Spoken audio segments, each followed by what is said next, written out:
Good morning, good afternoon, good evening, wonderful people, lovers of freedom all over the world.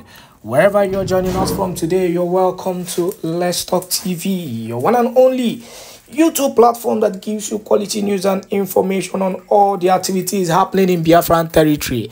If you're joining us for the first time, please subscribe to this channel and do not forget to turn on your notification, because definitely that is the only way we can notify you whenever we drop our spanking news. First of all, without wasting much of your time, the video you're about to watch is the video of the Prime Minister Simon Èkpá. See, this particular video, the Prime Minister Simon Èkpá went further, to explain and to define, what he is fighting for, the struggles that he is fighting for, and the reason why he is fighting for Biafran struggle. But meanwhile, there's a shocking news that happened in Biafraland, and it is a very sad one.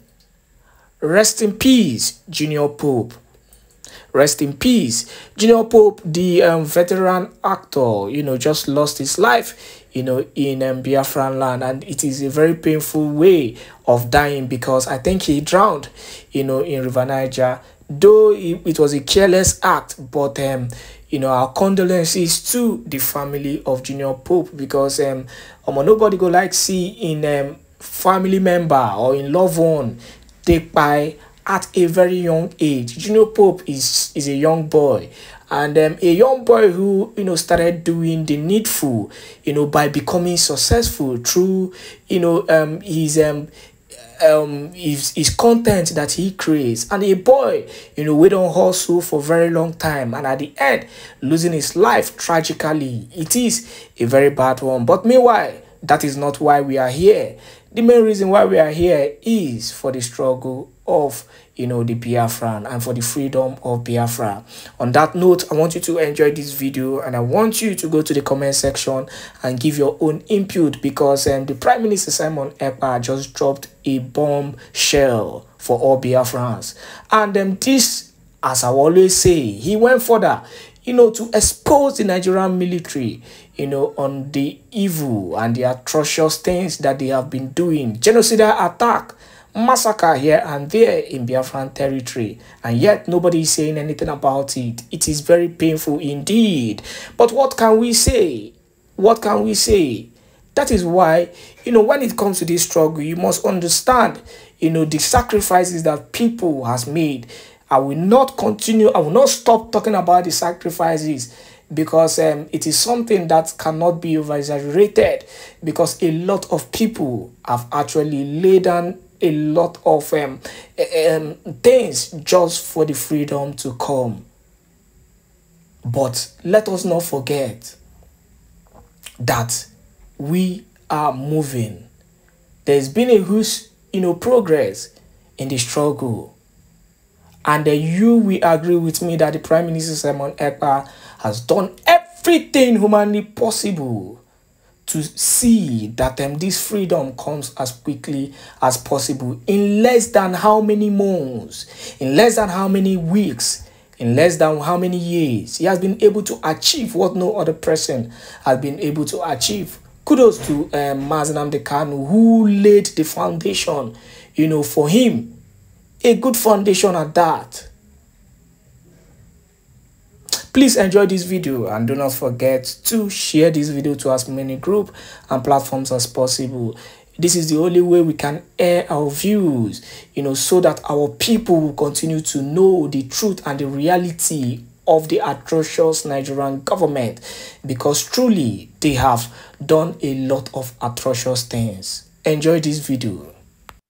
I want people to understand that I'm just trying to make this as brief as possible, because between 2015 to 2017, we have witnessed the massacre of Biafra agitators under Indigenous People of Biafra, IPOB. They were killed in hundreds at every given opportunity. There has never been any reprisal attack against these killings. There has never been any consequences on the Nigeria side for killing Biafrans. Never has there been any consequences. They killed and we make noise. Those who were then make noise, and that is the end. as this was going on, some people who are today blackmailing and betraying the movement they started were the one who pushed these people to go and die. And after they got killed by the Nigeria terrorist state, their own life continued. They lived on. From this criminal called Chinasa Nworu to Chike Edozie, all of them were part of the movement. After people are massacred in the street, their own life moves on. They will now want other people to join.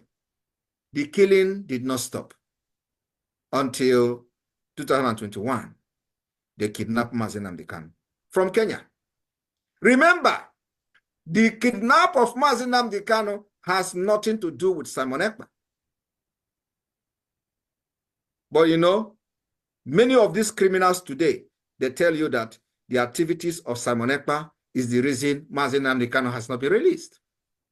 And you have to ask them, was it Simon Èkpá activities in 2021 that led to the kidnap of Mazi Nnamdi Kanu in the first place?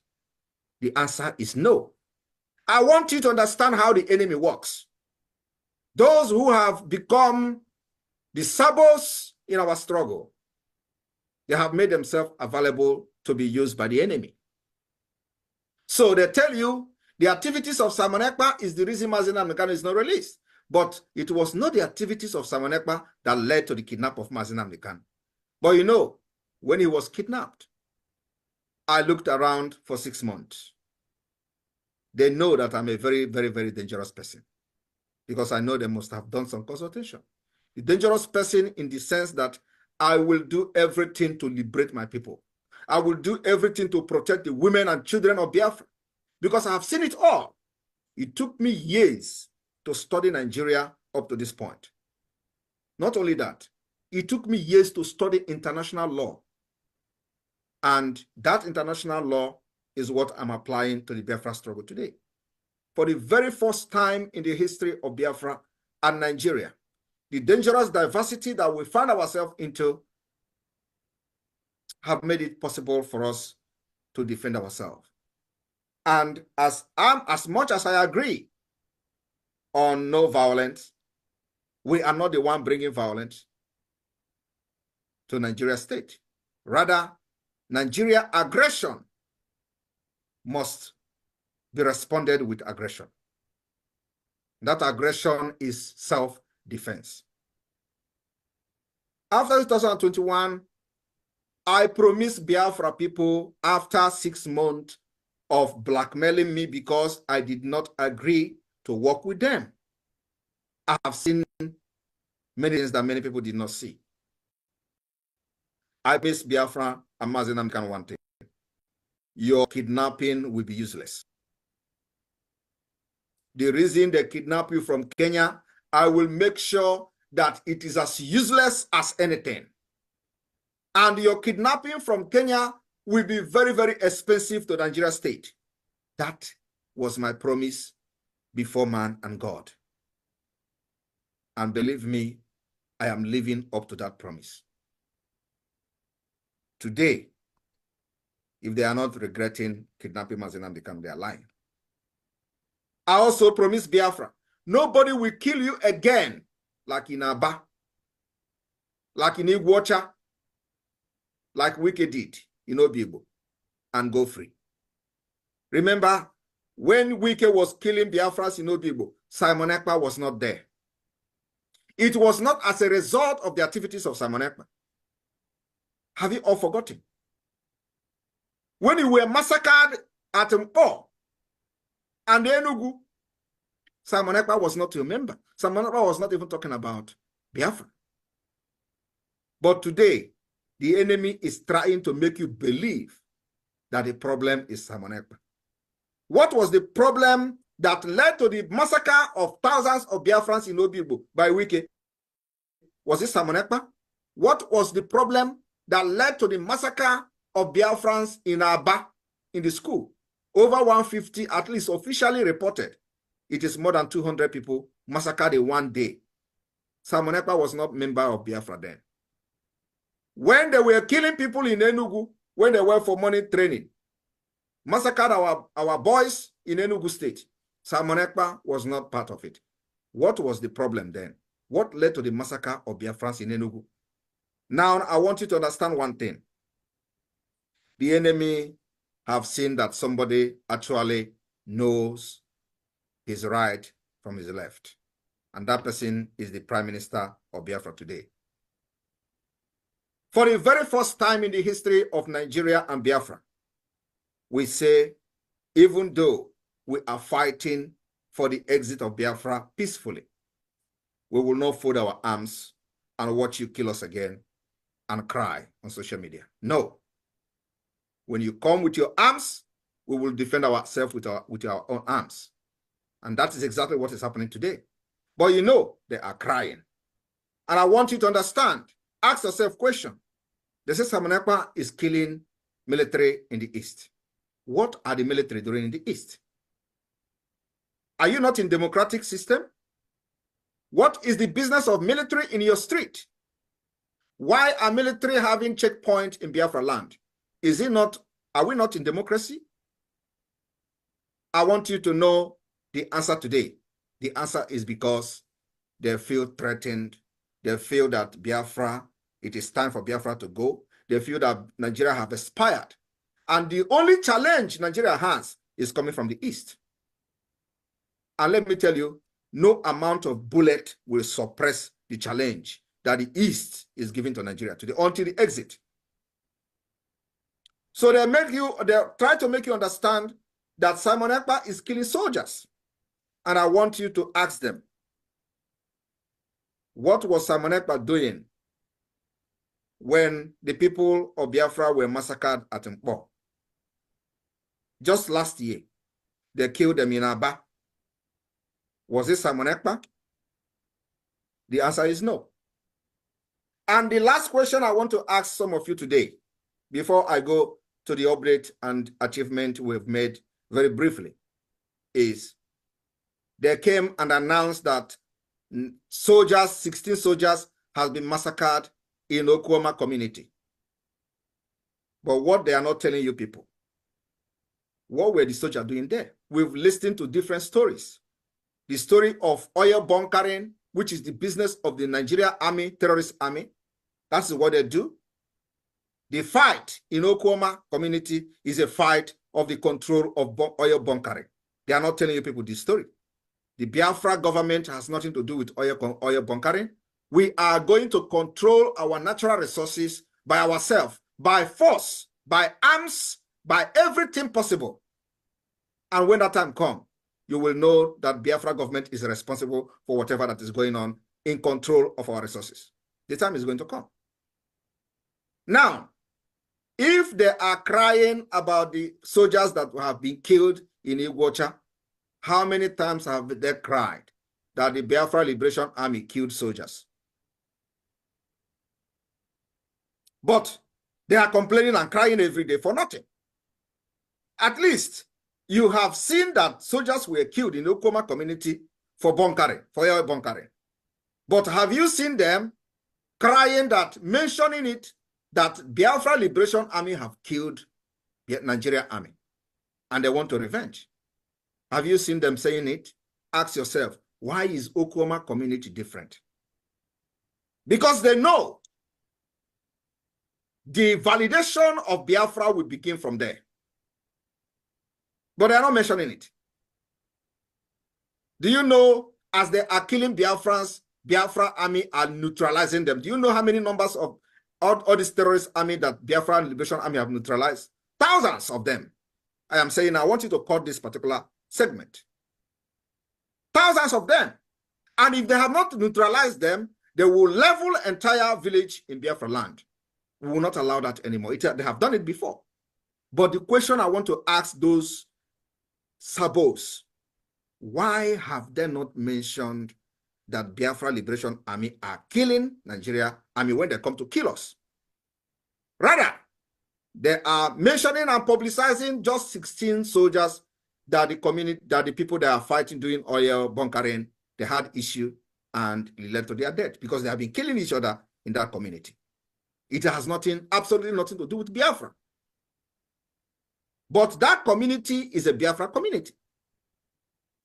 But you see, it was all over news everywhere. 16. But ask them to give account of how many soldiers has fallen in the second Biafra war. Because what is happening now is Biafra war. A systematic war going on. How many Nigeria army, terrorist army has fallen in Imo State? I am telling you, they are running up to thousands in Imo State. But they have not come to shout that army have died in Imo State. Ask yourself, why? And let me tell you, this is we are operating under international law. There is no law that we have violated because we know exactly what we're doing. You don't expect Biafrans to fold their arms, to fold their hand because we are fighting to liberate ourselves peacefully.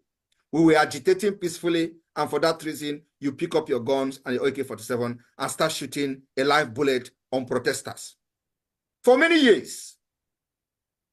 And I told them, if you have been shouting on social media, I will not shout on social media. Have you seen me broadcasting for a long time? My broadcast is what I am doing now. On this tour, I use the opportunity to speak to Biafrans like you, and that is the broadcast I'm having now. The time for broadcasting is over. It is the time to put everything we have learned and researched for many years into action, into work. And whenever the time for this tour, I will use the opportunity to broadcast to the Biafra people. That's what I'm doing. And when our social media app comes out, maybe there could be a change. So I want to assure you people today, Biafra, all over the world, that the defense of Biafra is a no-go area. We will fight and fight until the Biafra is restored.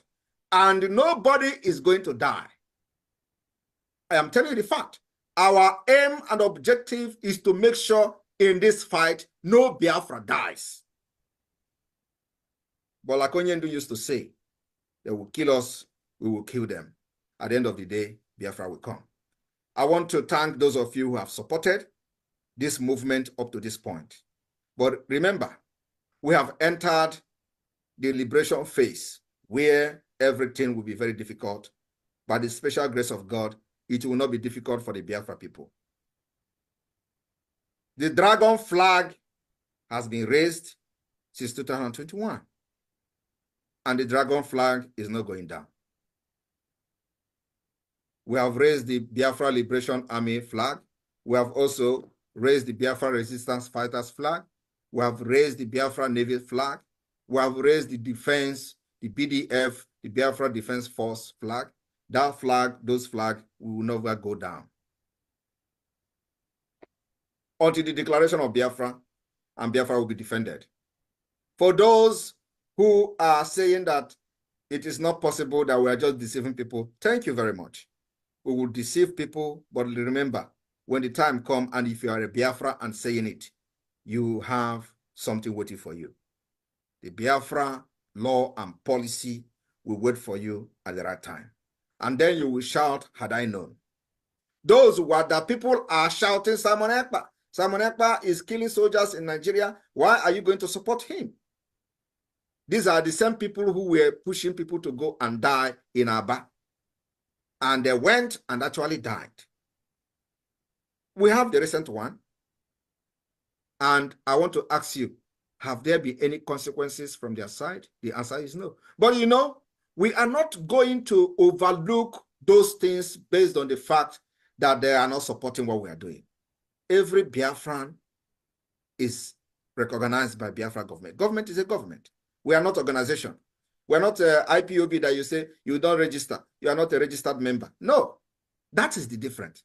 So when those people were killed in Aba, we made sure that the Nigerian government that killed them pay for it. And today, believe me, they have paid more than that expected. So the government of Biafra is living up to its responsibility. And we have also made sure that those of our people who think that the government is just a shambolic one.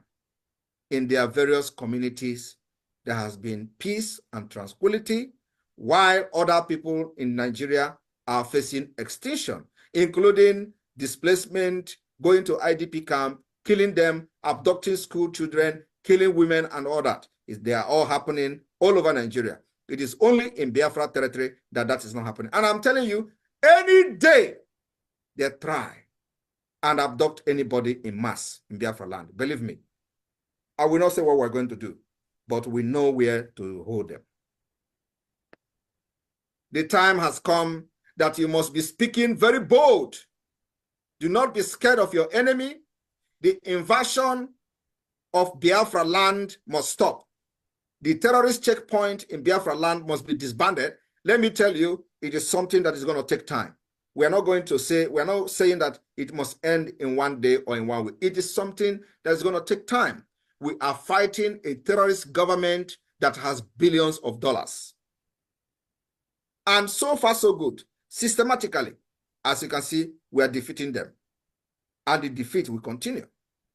So, my fellow Biafran, the 2nd of December declaration of the restoration of independent state of Biafra is very sacrosanct. We maintain it is very, very sacrosanct. The ongoing self-referendum is very important, that you stick and make sure that your people in your villages, in your town, participate in the voting. We need as many number of votes as possible in order to legitimize or to validate the actions of the government. We must get a reasonable number of votes, and we'll have time. Those states that are yet to receive their tablet, especially the electoral officials, you are going to receive your tablet very, very soon. So, but for now, it is very imperative that the media team of the Biafra Republic government in exile and every lovers of Biafra government in exile and those who are individually broadcasting on their own must channel their energy to the voting for self-referendum. Very, very important. We need to get as many votes as possible before October this year. The first phase of this voting is going to end next month, which is May. After that, we go to the second voting, and then we'll go to the third voting, to the third phase. So it is very, very important. This is what is going to define a lot of things that will happen this year. For those who do not understand how the Biafra independence and liberation is going to happen, of course, I'll always explain this. On the 2nd of December, 2024, when we have gathered enough vote and see that Biafra people have given their consent to the government, we will declare the restoration of independent state of Biafra. And we are going to intensify the defense of our land. We are also going to intensify the delegitimization of the Nigeria state within Biafra. In addition to that, we will intensify our diplomatic fight to see the recognition of Biafra. Like you hear our Director General of Foreign Affairs Ministry talked about Belgium. It is the same everywhere. Biafra is the only country that actually have enjoyed recognition. No other country has been recognized during the declaration of independence. It is only Biafra that we recognize. And the people do not understand the importance of these recognitions.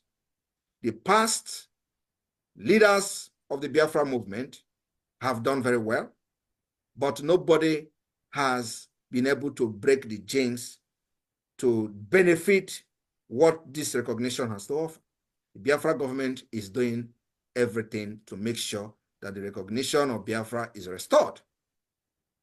We are also filing application in the next 10 days. We are filing application to many authorities that you are going to hear from the media announcement.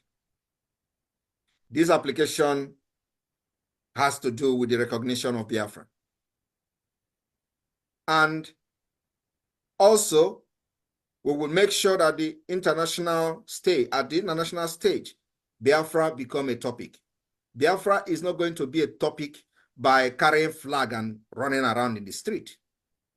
Biafra can never be a topic by coming on social media and shouting Simon Èkpá is a criminal. Biafra can never be a topic by calling Ike Ekweremadu Onyoshi. Biafra can never be a topic by claiming that or shouting that Tinubu is a drug pusher. No, we have done all those. Everybody knows Tinubu is a drug pusher. Everybody knows Tinubu is a criminal. But that is not the reason to fight for Biafra. The reason to fight for Biafra has to do with the fight to preserve yourself, the fight to preserve your life, the fight to make sure that your culture, your way of life is preserved, and of course, the people as Biafra nation as a large. The fight to live, the fight to life, that is the reason for Biafra. The reason for Biafra is not because Nigeria is corrupt. No. The reason for Biafra is because Nigeria is not a country. The reason for fighting for Biafra is because when Nigeria was created, the people of Biafra did not consent to Nigeria.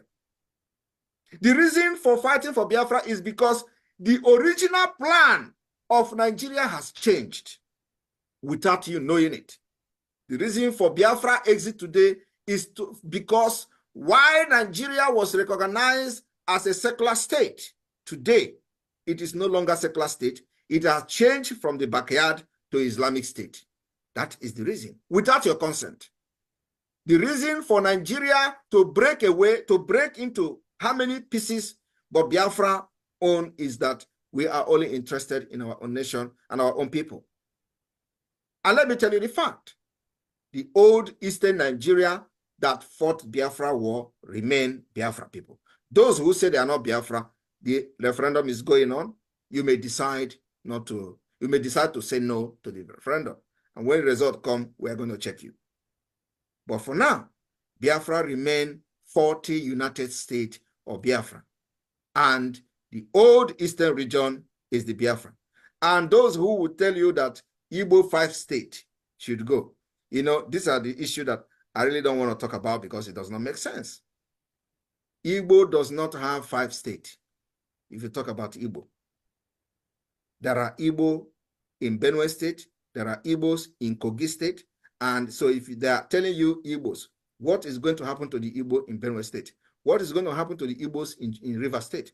And let me tell you, these are just, when we talk about Igbo, we talk about those speaking Igbo. There are Igbos that doesn't speak Igbo. These are the ones you find in Ijo, Efik, Urobo. These are Igbos that doesn't speak Igbo language. What do you do to them? Anyway, my people in Belgium, you have a very important role to play in this struggle or not in the liberation of Biafra. Our achievement speak for itself. I will not sit here and start listening the achievement of the Biafra government in exile. Our own is that we've made sure that the legality of the government in exile has been proven beyond every reasonable doubt in accordance with international law. Our own job now is to continue to push for the recognition of this government, including the de facto government in the homeland. The structure of the government has met the 1933 Montevideo Convention of a state. And now that this particular formation of the government and structure has been achieved, we now focus on the delegitimization of Nigeria. Kowa Nigeria Igwe as much as possible. That is all. You have to prove to the international community how serious you are. And of course, the next is to the UN. We will hit them very hard with evidence. So for peace to return to the entire West Africa, Biafra must be free. The continual subjugation of Biafra, the continual forceful union in Nigeria will never restore peace in the West Africa. And this particular peace will go beyond West Africa up to the entire Africa and Sahel. Because the exit of Biafra will also end the upsurge of terrorists within the Sahel region. The interests that the terrorists have, That is the reason they are invading Nigeria today. Many of the majority percent of this interest lies in the Biafra soil. And so the exit of Biafra will end the entire terrorist plan in Africa. And everybody must understand this. So when we fight for our freedom, we are not just fighting for the freedom of Biafra alone. We are fighting for the mankind. We are fighting for the preservation of the human life within the Sahel region. So any nation, any government that is very responsible must support Biafra. But like everybody knows, we are not bothered whether a government recognizes Biafra government or not. We know that we must continue to do that which is right according to international law until they are forced to recognize Biafra. Because the time is coming when you can't hide away from what we are doing. The time is coming when this government, who have refused to comment on the activities and the status of Biafra, will be forced to comment. And though the time is coming when the United Nations, who have remained mute and don't, the spirit of I don't care, will be forced to comment on Biafra.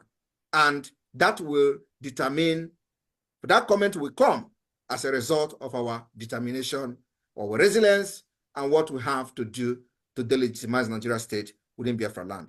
And that's where we are going today. The economic sanction strangulation continues. So Belgian people, I want you to understand that for us to, go deeper into the affair of the Biafra Republic government in exile is something that takes a lot of time. We are now going to start the awareness like never before, making sure that our people will listen to the voice of Biafra radio from the satellite, and our people will listen to the voice of Biafra television, satellite TV in Biafraland, and that is already happening. We are live on satellite on TV, live on satellite on radio, and we are still spreading. Now we have ordered that the entire coastal state, the state from the coastal region, will have, first of all, we'll have this radio, the FM 97.5 FM from the satellite spread across the state before we talk of the hinterland. Because in the hinterland, the entire Biafrans are aware of what is going on. So our satellite is focused on the coastal side. And from this week, we are into one of the hinterland state will test run the satellite radio from the Biafra Republic government in exile and the Biafra de facto government. So please, if you are one of those who are an officer for the voting for the referendum, please, you have to beef up your activities. We need as many votes as possible before October. This is very, very important. We need as many votes as possible. So I want to thank you for supporting this government up to this point, and our activities in defending Biafra land will continue. That is not going back. From here, I thank you very much. Airborne to the Biafra Republic, airborne to the Biafra Liberation Army, airborne to the Biafra Defense Forces. Thank you all. Your flag and the arms will continue to go against the enemy, which is the Nigeria terrorist state, and will protect our women and our children, and nobody will intimidate us to drop our arms for self-defense. Thank you. Yes. Thank you very much. Thank you very much. Please, a round of applause for our Prime Minister. This is a wonder. This is what we're going to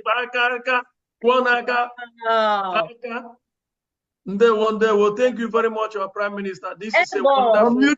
Unmute yourself and a round of applause everywhere, please. A round of applause, a round of unmute yourself. You can unmute yourself and a round of applause. Thank you, Prime Minister. Thank you, Prime Minister. My Prime Minister. Thank you, my Prime Minister.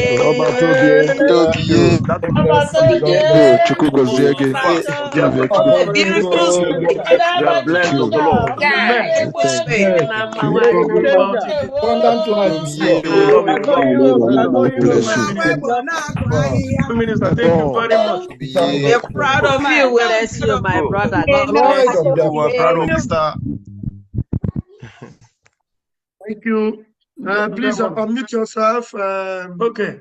Thank you very much. Thank you very much, our Prime Minister, for this wonderful advice to us and what you've been going through. This is not easy, and we all can see how much effort, and we ask ourselves, do you really have enough nice sleep? Because to be able to handle this degree of pressure and what we are facing with Nigeria is just spiritual. It is a spiritual thing, and it's not ordinary human being that can handle it. And that is why it will take us to our next point in this very program now. I am now allowed to speak as a rep, Belgium rep. I wanted to encourage our people. I want to encourage our people with this, what you have done here. You're giving me more platitude to address our people, to really encourage the people who are still thinking, sitting on the fence, to know that what we are doing is not ordinary. I have 3 prophetic code dimensions that I want to discuss with our people. I'm not gonna take much of your time. Mazi Nnamdi Kanu, some time ago, before he was renditioned from Kenya, did made a comment that a new dimension. He said, go and listen to Mazi Simon Ekpa. He has brought a new dimension to this very struggle. And people did not understand what that means. And by the time he said it, most people do not know who you are until they started gradually listening to you. And today, that prophecy has come to pass. So our people, they go to church. Our people, they try to say they have a lot of knowledge, but they do not see when a prophecy was given. So I am here with my knowledge about prophetic and who is involved in the spiritual things. I want to let our people understand who you follow. The reason why I want to raise this point, I want to discuss this very particular issue, a particular dimension that Mazi Nnamdi Kanu talked about that is fulfilled today before them, and most of them do not understand it, is because we are still facing resistance from most people, from Biafrans living abroad, or some of them home. It is not appropriate that you continue to live in blindness. That is why I want to put you through. The Mazi Nnamdi Kanu made that dimension. When he made that comment, it was prophecy. He said, go and listen to Mazi Simon Ekpa. He brought another dimension. So if you look at it, that dimension is what we are in today. We are in that dimension right now as we are speaking. So that dimension is not something you read in the page of a book or something that is in the Bible. They think of Bible is in heaven. No, it's here. So please, you have to make up your mind and know who you follow. I'm going to give you the story of what happened. Because through the derogatory names they were giving our prime minister, that is how you know he deciphered that this is prophetic. What he's doing is a calling. He's not just taking it upon himself to do what he's doing. If it's ordinarily that you are going to do what he's doing, he would have by now quit, because there's so much pressure on him. Let me give you an example of what happened in the Bible. There was a certain man called Jesse in the Bible. This man has sons. And there was a prophet that was sent to him. That prophet Samuel was sent to him to go and anoint one of his children, the one to be the king to lead Israel, because Israel was under attack by Philistines. So when the man got to the house of Jesse, he brought all his children out. These children, he brought the big ones, very tall ones. The prophet would tell him, not this one. He told him, is it all your children? Because I brought about 7 of them. He said, is this all your children? He said, no, there's one little one that is tending the sheep in the field. While they were talking, David came in. He said, this is the one. Okay, the prophet, God spoke to him that this is the one. He had put oil on his head. Now, when he put oil in his head, then he left. What happened from that moment? That little person, I'm going to connect this. To follow me what I'm saying, because I want to connect the dots so that you can understand who the God has put in our place, in the person of Mazi Simon Ekpa. So what happened? When he went to the field to give food to the brothers, because they were facing Israelites, they were defending the Israelites Israel against the Palestinians. So when he got there, and then he looked at Goliath, he said, this man, you are the one that is threatening the God's choosing people. Today, God will give you into my hand, and I will cut off your head. Now, do you know how I'm coming to the point, to the cross of this very story? Follow me.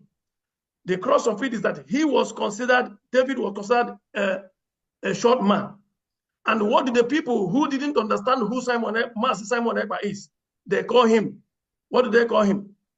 Most of you know, I don't want to mention it, the derogatory name. So now, let me bring you home to what I'm trying to achieve here. There's another prophet in Yorubaland, not an Igbo man.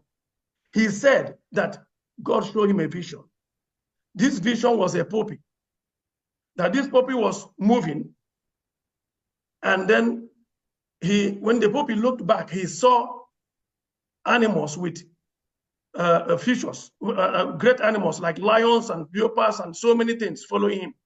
That this little poppy started developing features of a wild animal. Most people misplace that very prophecy, but I understand who the prophecy was talking about, and his man, Sister Simon Èkpá. Now, they call him the name because of the name they call him, the derogatory name they call him.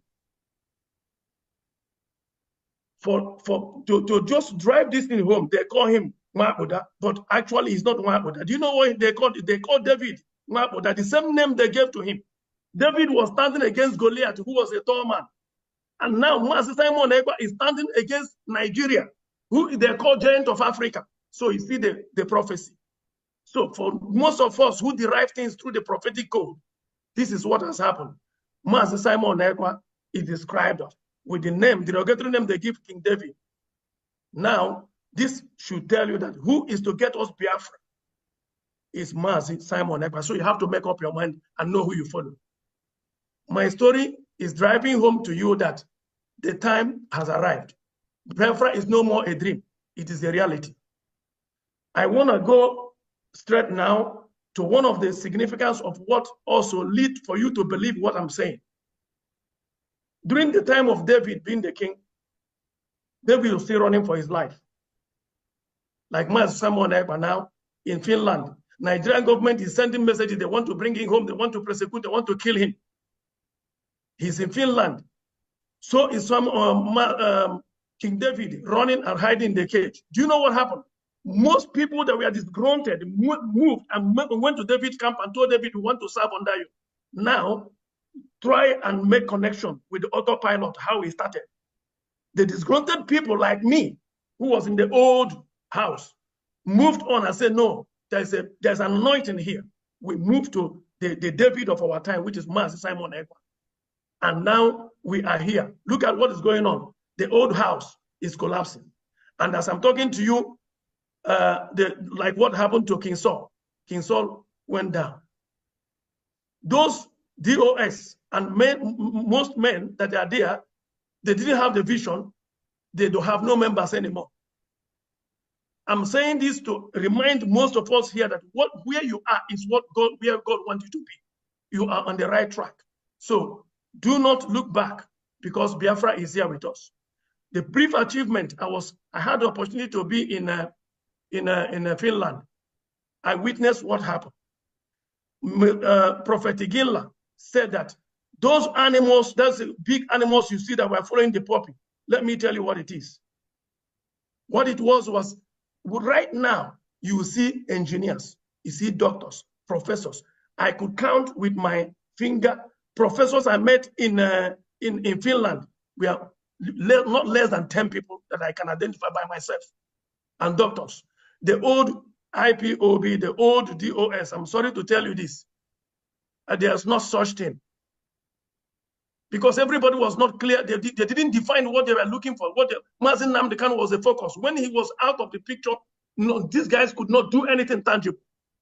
So, not taking your time much, I want to briefly hint what this Biafran government in exile, briefly, the things I can note by myself, what they have achieved, so that you can know where you belong. If you are really looking for Biafra, if you're not looking to just to improve your life by trying to sabotage what you are doing by being an informant to the zoo government, then you have to know that who you follow now is who God is using to lead us to Biafraland.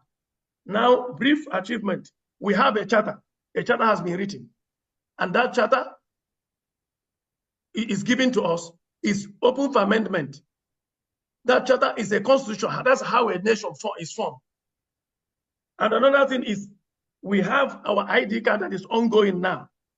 This is very, very authentic, very secure. When you log in there, it's even more authentic than most countries in the world. Most African countries cannot even compare to the kind of ID card system we are going in now. That is the second achievement. There are so many of them, but I'm going to mention few that I lay my hands on just for the purpose